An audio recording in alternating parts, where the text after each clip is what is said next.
This video is going to go through mid-stage, medium-level exercises for patients with gluteal tendinopathy.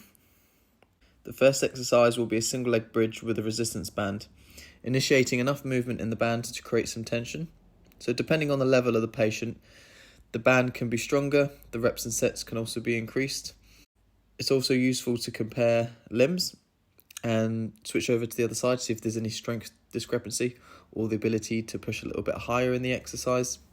If you have a patient that finds it too difficult to progress to a single leg bridge from a double leg bridge, we can move into a staggered bridge. That basically means you're still using two legs, but you're biasing one leg a little bit more by bringing it closer to the body.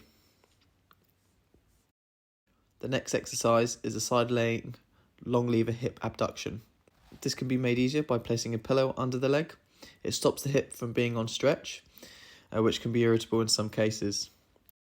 The exercise can be made a little bit easier by taking the hip through its partial range rather than full range of motion. The exercise can be made harder with removing the pillow, so the hip is further to travel up. Once the exercise is tolerated, the patient can add a resistance band. This will increase the difficulty and further strengthen the tendon.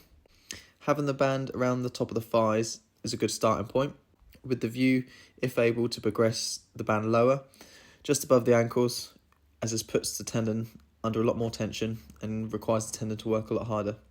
Moving on to a sit-stand exercise, keeping tension around the thighs with a band. Getting up from a seated position after prolonged sitting may be painful for patients with gluteal tendinopathy. So the idea behind this exercise is to make it easier initially with a higher seat and then lowering the seat as able. We can still carry over a single leg balance exercise as we did in the earlier stages, with the idea to progress it in terms of difficulty, such as having the eyes closed or maybe introducing an unstable surface such as a balance cushion.